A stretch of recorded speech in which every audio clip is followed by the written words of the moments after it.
वो 6 ओवर खेल जाता है और जिस तरह मारता है वो सारा इम्पैक्ट वो डालता है। बैकफुट का बहुत अच्छा प्लेयर है। हाँ। वो युवराज के अंडर ट्रेन हुआ है तो जाहिर है वो तो खड़े खड़े होके साइड पे होके छक्के देखिए, मारता दो है। भाई और दोनों ही तबाही। मतलब मुझे आज तक इस चीज की समझ नहीं लगी कि पाकिस्तानी की किस्मत में क्यों लिखा हुआ है कि अगर मगर, अगर ये हो जाए तो वो हो जाएगा, अगर वो हो गया तो ये हो जाएगा। अभिषेक शर्मा में झलक नजर आती है रोहित शर्मा की, हिटमैन की। doubt. तो जो हमारे रोहित सैम खड़े खड़े होके छक्के सैम मारता था, अयूब अभिषेक है। भी ऐसे मारता। Congratulations, टीम इंडिया 5वां एशिया कप का मैच टीम इंडिया अपने नाम करा चुके हैं। जैसे कि पता था कि बांग्लादेश कभी भी इंडिया को नहीं बीट कर सकी, आज भी इंडिया अनबीटेबल रहा और ये जो स्ट्रीक है एक के बाद एक स्ट्रीक इंडिया की मेंटेन हुई है।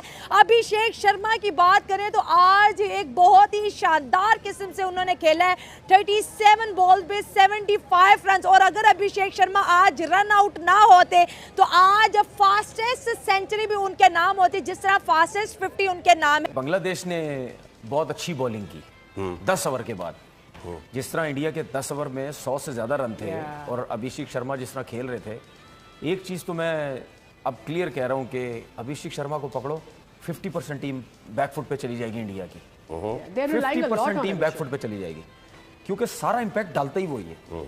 वो 6 ओवर खेल जाता है और जिस तरह मारता है वो सारा इम्पैक्ट वो डालता है। वो रन्स बनाता है तो नीचे वाले जितने भी प्लेयर्स हैं ना वो रिलैक्स हो जाते हैं। वो जिस तरह सर्किल में सबको मार मूर के साइड पे करके प्रेशर डाल के चला जाता है ना वो, तो उसके बाद जो अब आप वो देखो कि 6 ओवर के बाद भी जब वो खेल रहा होता है उसमें भी छक्के मार रहा होता है। ठीक है, तो वो ये जो इम्पैक्ट डालता है ना ये हर मैच में कर रही है। अच्छा, जो मुझे नजर आया एज अ बॉलर, जो मुझे फील हुआ सर्किल में, वो जब भी हिट करने जाता है किसी भी फास्ट बॉलर को या स्पिनर को, वो जब बॉल रिलीज होने लगता है, ठीक है, रिलीज होते कुछ सेकंड पहले वो हल्का सा बैक पीछे जाता है वो। अब उसने अपना गेम इतना अच्छा किया हुआ सीधे का, और कवर्स पे खेलता है वो ज्यादा, सीधा मारता है, एक्स्ट्रा कवर पे जाता है, और जरा सा आप ऑफ स्टंप से बाहर करो वो कट मारता है, पॉइंट पे बॉल जाती है, छक्का होता है, ये चौका होता है। तो वो रूम देता है अपने आप को। अच्छा, जब कोई भी बैट्समैन रूम देता है ना अपने आप को, तो उसमें किस बॉलर के ऊपर प्रेशर आता है। वो ये कहता है कि अगर मैं इसको रूम दे रहा हूं और बॉल अगर मैं खिंचा हुआ भी करता हूं, पीछे थोड़ा सा भी करता हूं, तो उसमें कनेक्ट सीधा लग सकता है, क्योंकि ये विकेट बहुत सीधी है, यहां पे बॉल इतना ज्यादा नहीं हो रहा, स्विंग सीम इतना ज्यादा दुबई में नहीं हो रहा। तो फिर वो कहता है कि यार अगर मैं इसको पीछे करूंगा तो रूम दे रहा है, पीछे करूंगा तो जैसे शाहीन ने पहला बॉल किया तो उसने मारा, छक्का हो गया। तो वो उसने अपना सीधा और कवर्स का गेम इतना अच्छा किया हुआ है।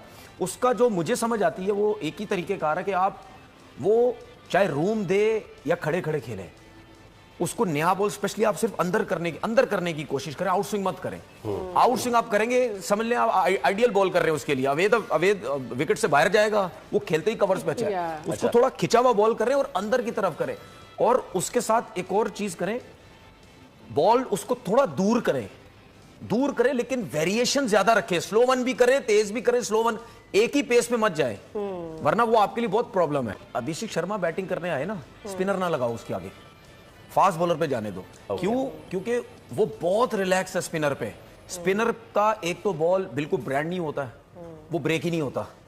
ठीक है, आप क्या कहते हो? आप कहते हो कि यार इसको मैं विद इन स्टंप बॉल करने जाऊंगा, ब्रेक नहीं हो रहा ना, विकेटों के बीच में करूंगा बॉल। वो सीधा इतना अच्छा है, कवर्स पे इतना अच्छा, ब्रेक होती नहीं है, और वो लॉन्ग हैंडल से खेलता है। लॉन्ग हैंडल से जब वो खेलता है तो उसकी रीच और बन जाती है। वो दूर की, आपने कितनी दफा देखा, दूर की बॉल को भी मार देता है वो। अभिषेक शर्मा को कैसे खिलाना है, कैसे नहीं खिलाना, हमें पता ही नहीं है। अमीर हुसैन इंडिया फाइनल में पहुंच गया और हम अभी तक सोच रहे हैं हमारा क्या बनेगा, हमारे साथ कौन खेलेगा, वो जीतेगा, वो हारेगा, उसके इतने नंबर होंगे, वो उधर होगा, ये इधर होगा, फिर हम फाइनल में जाएंगे। तो मतलब हम तो बहुत बुरा परफॉर्म किया हमने, और इंडिया फाइनल में पहुंच गए। वाकई ये बात सच्ची खबर है? चीमा साहब, मुझे आज तक इस चीज की समझ नहीं लगी कि पाकिस्तानी की किस्मत में क्यों लिखा हुआ है कि अगर मगर, अगर ये हो जाए तो वो हो जाएगा, अगर वो हो गया तो ये हो जाएगा। अगर बांग्लादेश की टीम के लोग बीमार हो गए तो पाकिस्तान जीत जाएगा। अगर बांग्लादेश की टीम के किसी प्लेयर की टांग टूट जाए, किसी का सर दर्द हो जाए, किसी को बुखार हो जाए, किसी को नजला लग जाए, हम इस अगर मगर में फंसे रहते हैं कि ये हो जाए वो हो जाए। मतलब कि हम बंदे जो है ना बीमार करने पे आ जाते हैं। हम कहते हैं बांग्लादेश हार जाए, फिर बांग्लादेश इंडिया से जीत जाए, फिर बांग्लादेश श्रीलंका से हार जाए, हम अगर मगर में पड़े रहते हैं। जब देखो पाकिस्तान अगर मगर, जब देखो अगर मगर। हमने कभी भी बड़े सुकून से, सिवाय 2021 के वर्ल्ड कप के, हम कभी पहुंचे नहीं किसी भी टूर्नामेंट के फाइनल्स या सेमीफाइनल्स में। हम हमेशा अगर मगर में फंसते हैं। चीमा साहब देखें, इंडिया ने हर टूर्नामेंट के पिछले 4 साल से फाइनल सेमीफाइनल तक पहुंच रहे हैं। 2022 के T20 वर्ल्ड कप के सेमीफाइनल इंडिया ने खेला, 23 के वर्ल्ड कप का फाइनल खेला, एशिया कप 2023 जीता, फिर 2024 का T20 वर्ल्ड कप जीता, फिर चैंपियंस ट्रॉफी 2025 जीती। कोई ऐसा टूर्नामेंट है ही नहीं जिसके फाइनल्स में पहली बात इंडिया पहुंचे और साथ साथ इंडिया जीत भी जाता है। जहां जिस फाइनल में इंडिया पहुंचता है इंडिया जीत रहा है। इंडिया ने अपनी टीम इतनी स्ट्रांग बनाई है, उनका माइंडसेट इतना स्ट्रांग है, हमारे माइंडसेट ही को नहीं है, हमारा कॉन्फिडेंस नहीं है। हम कहते हैं याल्ला इज्जत रख ली, हम जो है ना फाइनल तक पहुंचे, हम इज्जत से हार के घर आ जाए। हमारा माइंडसेट ये है, हमारे लोगों का, हमारे प्लेयर्स का। वो कहते हैं याल्ला 170 हो जाए फिर हम इज्जत से इंडिया से हार जाए। हमारा माइंडसेट ये है, इंडिया का माइंडसेट है। हमने 120 पे अगर इंडिया करता है तो इंडिया डिफेंड करता है। हमारे और उनके माइंडसेट में फर्क है, हम कैसे खेलते हैं वो कैसे खेलते हैं। हमारे उनके माइंडसेट है, हमारा उनका कॉन्फिडेंस में फर्क है। वो कॉन्फिडेंस से खेलते हैं, हम कॉन्फिडेंस खेलते ही नहीं है। आज इंडिया ने बांग्लादेश के खिलाफ 170 किया है, उन्हें डिफेंड कर लिया है। हमसे क्यों नहीं डिफेंड हो रहा जी? हमारे बॉलर का नाक वक्त है, बस यही प्रैक्टिस है नहीं है, बॉल पता नहीं है कहाँ करनी है। अभिषेक शर्मा को कैसे खिलाना है कैसे नहीं खिलाना हमें पता ही नहीं है। हमारे कोच साहब सो रहे हैं, उन्हें पता ही नहीं कौन सा बॉलर कहाँ लगाना है। कप्तान साहब हमारे सो रहे हैं और बाद में कहते हैं मॉडर्न डे क्रिकेट खेलते हैं। मॉडर्न डे 13 पे 17 करना तो मॉडर्न डे क्रिकेट है? 13 पे 30 करोगे तब मॉडर्न डे क्रिकेट बनती है। आज भी अभिषेक शर्मा ने धो के बांग्लादेश को धोया है, इन्हें पता ही नहीं है हमने खेलना कैसे है। लेकिन चीमा साहब देखें, बांग्लादेश की एक खूबी थी, अभी भी है, और जो कल का आज का पाकिस्तान का मैच है पाकिस्तान बांग्लादेश का, वो बड़ा मजे का मैच होने जा रहा है। बांग्लादेश ने पहले 10 ओवरों में इंडिया का स्कोर था 90 से प्लस था, 95-96 के करीब था। अगले 10 ओवरों में इंडिया को पकड़ लिया, 170 तक इंडिया को ने रोक लिया। ये माइंडसेट में फर्क होता है। बांग्लादेश स्ट्रांग बॉलिंग करती है, अच्छी बॉलिंग करती है, लेकिन वो जो है फिर चेस नहीं कर पाए क्योंकि बांग्लादेश की बैटिंग स्ट्रांग नहीं है। बॉलिंग है अच्छी उनकी, लेकिन बैटिंग इतनी स्ट्रांग नहीं, इसलिए बांग्लादेश हार गया आज का मैच। लेकिन चीमा साहब अगर आप देखा जाए तो जो पाकिस्तान इंडिया का मैच हुआ है, बांग्लादेश का मैच जो है, आप देखेंगे पहले तो लास्ट सीरीज देखें कि जो बांग्लादेश में पाकिस्तान ने खेली है। पाकिस्तान बांग्लादेश गया, बांग्लादेश ने कहा इधर आओ, कम हियर, उन्हें बुला के ना उन्हें पाकिस्तान को 2 रखी, 2 मैच जीत गए, एक पाकिस्तान आखिरी जीत गया और सीरीज भी बांग्लादेश जीत गई। और बांग्लादेश का कॉन्फिडेंस हाई है और उनके प्लेयर्स का भी, और उन्हें पता है कि उन्हें अगर श्रीलंका को हराया तो वो पाकिस्तान को भी हरा सकते हैं। इंडिया को भी उन्हें टफ टाइम दिया आज, आखिरकार जो ऐसे भी खेले हैं हार गए हैं, लेकिन टफ टाइम तो दिया, फाइट तो हमें देखने को मिली है। तो आज का जो पाकिस्तान बांग्लादेश का मैच है, मैं उसे 50-50 बोलूंगा चीमा साहब, क्योंकि पाकिस्तान श्रीलंका के खिलाफ पाकिस्तान ने 130 का टारगेट 18 ओवर में चेस की है। This is modern day cricket. देखें 2 भाई और दोनों ही तबाही। देखें अभिषेक शर्मा जिस मैच में भी आता है आके ऐसी खतरनाक भूखे शेरों की तरह बॉलरों पे अटैक करता है। जो भी बॉलर आ जाए ऐसा लगता है कि शेर 2-3 दिन से भूखा था, रन नहीं किए उसने, आता है और आके करियर खा के, भाई जो भी मैच हो 200 से ऊपर का स्ट्राइक रेट। अभिषेक शर्मा हो, सूर्या कुमार यादव हो, शुभमन गिल हो, हार्दिक पांड्या, लोग बेवकूफ़ लोग कह रहे थे कि हार्दिक पांड्या को रिटायरमेंट ले जाए। आज फिर हार्दिक पांड्या आया, उसने लोगों के मुंह बंद कर दिए। बुमराह की बात की जाए, किस की तारीफ करें हम? तारीफ कर करके थक गए, बात तारीफ कर करके थक गए। पहला ओवर हो, बुमराह की विकेट ना हो ही नहीं सकता। क्रिकेट की दुनिया में ये आप नहीं सोच सकते कि बुमराह आए और विकेट ना आए। बंगालियों को उन्होंने इतना मारा है, लोग विराट कोहली और रोहित शर्मा को भूल गए। अभिषेक शर्मा जब रोहित शर्मा गया 35 साल की उम्र में गया और अपना एक नया रोहित शर्मा 25 साल की उम्र में वापस आ गया और दूसरी टीमों के लिए तबाही। लोग सोच रहे थे कि चलो विराट कोहली गया, रोहित शर्मा गया, अब हम इजी होके खेलेंगे, इंडिया को हराने के काबिल हो गए हैं। लेकिन लोग सोच ही नहीं सकते कि भाई 2 प्लेयर गए हैं, 100 और आ गए हैं, 2 प्लेयर गए हैं, 100 और इंडिया की टीम में आ गए हैं। तो मतलब इंडिया का ये जो स्ट्रीक है ये खत्म नहीं होने वाली।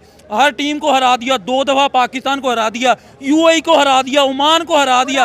आज बंगालियों की बारी थी, आज बांग्लादेश को भी। अब पीछे श्रीलंका रह गई, तैयार रहना, नंबर आपका भी आना है। अभिषेक शर्मा दुनिया के तमाम बॉलर्स के लिए ना एक डरावना ख्वाब बन गया। जो भी बंदा अभी बॉलर डरने लग गए हैं क्या, जिससे मर्जी सामना करवा दो, अभिषेक शर्मा ना हमारे सामने। हमारे शाहीन को सबसे पहले चौके छक्के बजते हैं। शाहीन तो उसके सामने बच्चा है ना। देखें पहले मैच में पहली बॉल पे चौका, अगले मैच में छक्का, पर छोटी टीमों के सामने ओमान को भी मारा है इसने अभिषेक। मैं कह रहा हूं कि आप जो भी बॉलर ले आओ, देखें ना पिछले मैच में 39 बॉल पे 74 था, तो आज बॉल भी कम होगी, स्कोर भी ज्यादा हो गया। और इतना पाकिस्तान के हारने का दुख नहीं था जितना आज अभिषेक शर्मा के रन आउट होने का दुख हुआ। आज के मैच में हमें फर्स्ट इनिंग की बात करें तो अभिषेक शर्मा, शुभमन गिल की धमाकेदार बैटिंग नजर आई। जिस तरह हमने ये बैटिंग 21 सितंबर को अभिषेक शर्मा, शुभमन गिल की पाकिस्तान के खिलाफ देखी थी, आज उनमें उससे ज्यादा एग्रेशन देखने को मिला। सर, हमें लग रहा था कि बांग्लादेश इंडिया को टफ टाइम देगा, लेकिन आज इंडिया के बैट्समैन ने बांग्लादेश को छठी का दूध याद करवा दिया। हमें ग्राउंड में छक्कों और चौकों की बारिश नजर आई है। जैसी इंडिया की बैटिंग लाइन है, आपको क्या लगता है कि बांग्लादेश टफ टाइम देगा? बिल्कुल भी नहीं। मेरे ख्याल से तो नहीं। उसकी रीज़न ये है कि ऊपर से अभिषेक शर्मा को आपने देख लिया है, 4-5 छक्के तो वैसे ही पावर प्ले में मार गया। तो बाकी जो है ना, शुभमन गिल है वो आउट हो गया, चलो कोई नहीं, लेकिन ये कि इंडिया की बैटिंग बहुत स्ट्रांग है ऊपर से लेके नीचे तक। अभी तो क्लच पांड्या की बैटिंग नहीं आ रही, मैं तो उसकी बैटिंग देखने के लिए वेट कर रहा हूँ, वो कब आके बैटिंग करेगा। मैंने उसके भी 4-5 छक्के देखने, वो जो हसन अली को उसने चैंपियन ट्रॉफी में मारे थे, ठीक है। तो इंडिया जो है ना, उसकी डोमिनेशन नज़र आ रही है। जो बेस्ट टीम्स होती है ना, वो शो करती हैं कि स्टार्ट में उनका 3 ओवर में कितना स्कोर था, 20 स्कोर था, 22 स्कोर था। उसके बाद अभिषेक शर्मा और शुभमन गिल ने गेयर लगाया है, और ऐसा गेयर लगाया कि दुनिया देख रही है। भाई क्या खा के आते हैं ये मैदान में? मुझे ये पूछना पड़ेगा बीसीसीआई को, मैं लेटर लिखता हूँ बीसीबी की तरफ से, एक ईमेल कर दूंगा, यार ये बताओ ये लोग क्या खाते हैं और हमारे ओपनर्स क्या खाते हैं। सायम अंडे पे जाता है, पता नहीं कितने अंडे वो करेगा। एशिया कप में उसने 3 तो अंडे खा लिए हैं। उसको रेस्ट दें, सायम को रेस्ट दें, ऊपर हारिस से ओपन करवाएं, नीचे आप एक बॉलर या एक ऑलराउंडर ऐड कर लें, तो शायद जो है ना, वरना जो है ना, हम आगा जी हमें 28 का मैच नहीं चाहिए, हमें इस्तीफा ही चाहिए भाई। हम 28 का फिर आगे हमारे लिए क्या बचेगा? अभिषेक शर्मा ने ये बात साबित कर दी है कि वो T20 एशिया कप का नंबर 1 प्लेयर है। ऐसे ही उनकी आईसीसी की में नंबर 1 रैंकिंग। वो बैकफुट का बहुत अच्छा प्लेयर है। हाँ। वो युवराज के अंडर ट्रेन हुआ है, तो जाहिर है वो तो खड़े खड़े होके साइड पे होके छक्के मारता है ऑफ साइड पे। तो वो बहुत स्ट्रेंथ है उस लड़के के अंदर, और उसकी अभी बहुत क्रिकेट बाकी है। और ये जो है ना, लोग आने वाले दिनों में, आने वाले ईयर्स के अंदर इसको अभिषेक शर्मा, शुभमन गिल को विराट कोहली के साथ कंपेयर कर रहे होंगे। हम वैसे ही बाबर को जो है ना विराट के साथ कंपेयर कर रहे होते हैं, जिसका 6 साल से कम बैक ही नहीं हो रहा।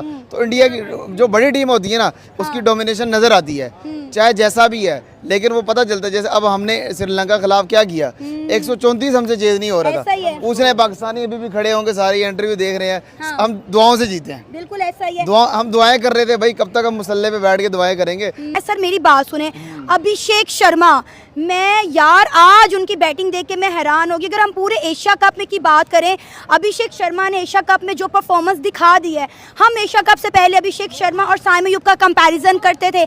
आपको लगता है कि एशिया कप में अभिषेक शर्मा की परफॉर्मेंस देखने के बाद दोनों का कोई मुआवजा बनता है? बिल्कुल नहीं बनता है। जो अभिषेक शर्मा है ना, बैक फुट के प्लेयर को इतना जल्दी से आप आउट नहीं कर सकते। वो खड़े खड़े आपको छक्के मारता है, वो प्रूव भी करता है। ऐसा नहीं कि हम ऐसे बातें कर रहे हैं, उसकी परफॉर्मेंस है। पिछले मैच में भी उसने कैसा पाकिस्तान को धोया। आज फिर बंगालियों की बारी आ गई है। अब 28 को फिर हमारी बारी ना आने, मुझे अपनी टेंशन लगी रहती है। हमारी टीम में उस जैसा एक भी बंदा नहीं है, एक भी प्लेयर नहीं है। अभिषेक शर्मा में झलक नजर आती है रोहित शर्मा की, हिटमैन की। तो जो हमारे खड़े होके छक्के मारता था, अभिषेक भी ऐसे मारता है। जो हमारे सैम यूब एक भी मैच में परफॉर्म नहीं किया, ठीक है। फखर जमान वो माशाल्लाह से कभी चला ही नहीं, किसी मैच में ही नहीं चला। सर आज आपने बांग्लादेश के खिलाफ अभिषेक शर्मा और शुभमन गिल की बैटिंग देखी है। मैं कहती हूँ पावर प्ले में आके क्या परफॉर्म किया है उन्होंने, मुझे यकीन नहीं आ रहा था। मुझे लग रहा था कि बांग्लादेश जो है, बंगाली टाइगर जो है, वो शायद इंडिया को टफ टाइम देंगे जैसे अफगानिस्तान को दिया था। वो कभी भी नहीं टफ टाइम, हमारी पाकिस्तान जैसी टीम उन्हें टफ टाइम नहीं दे सकती। श्रीलंका की टीम, ऑस्ट्रेलिया जैसी टीम टफ टाइम नहीं दे सकती। हमारे जो प्लेयर पावर प्ले में बनाते हैं 35-40, जब आप स्टार्ट अच्छा नहीं दोगे, पीछे वाले क्या परफॉर्म करेंगे? सर, वो स्टार्ट कॉन्फिडेंस टीम इंडिया का, आप कॉन्फिडेंस देखें। कॉन्फिडेंस लेवल यहाँ है, हमारा यहाँ पे है। बड़ा जबरदस्त देखें प्लान है कि इंडिया को आइडिया है बड़े जबरदस्त तरीके से कि दुबई, यूएई के अंदर, स्पेशली दुबई और अबू धाबी, तो बीच के अंदर स्कोर करना सबसे मुश्किल होता है, सबसे डिफिकल्ट टाइम वो होता है। तो सबसे आसान जो टाइम होता है यहाँ पे वो होता है पहले 6 ओवर। तो कुछ टीमें जो होती हैं जो आउट ऑफ द बॉक्स नहीं सोचती, वो अपना प्लान सिंपल ही रखती हैं। वहां पे भी वो कहती हैं कि चलो यार 6 ओवरों में जो है ना हम 40-45 भी कर लें, नो लॉस, ये ठीक स्कोर है। लेकिन वो ये भूल जाती हैं कि जो मर्जी कर लें आप, बीच के अंदर जब आप चांस लेने जाएंगे तो आपके बल्लेबाज आउट होंगे, तो फिर आपने रुकना वही 150 पे ही है, 155, बहुत भी आप चले गए 160। तो जो अच्छी टीमें होती हैं वो ये कहती हैं कि यार ओके, हम फायर यूज करेंगे पावर प्ले के अंदर, क्योंकि 2 फील्डर बाहर होते हैं, बॉल नया होता है, बल्ले पे अच्छा हो रहा होता है, हमारे पास प्लेयर मौजूद हैं। अगर हमारे 3 आउट भी हो गए, लेकिन हमने यही कोशिश करनी है कि पहले 6 ओवरों के अंदर हम 60, 65, 70 जितना कर सकते हैं कर लें, ताकि मिडिल के अंदर हमें ज्यादा रिस्क लेने ना पड़े। तो इस स्ट्रेटजी से जो है वो इस एशिया कप में आगे बढ़ रहे हैं, विच इज अमेजिंग, बिकॉज ये देखना पड़ेगा कि सिंगल ना 3 आउट होने के बाद भी जो बैट्समैन होते हैं ना, जो इंटरनेशनल लेवल पे रिप्रेजेंट कर रहे होते हैं, उनके लिए T20 में सिंगल लेना कोई मुश्किल बात नहीं होती है। हाँ, कभी कभी हमारे बल्लेबाजों के लिए सिंगल लेना भी मुश्किल हो जाता है T20 के अंदर।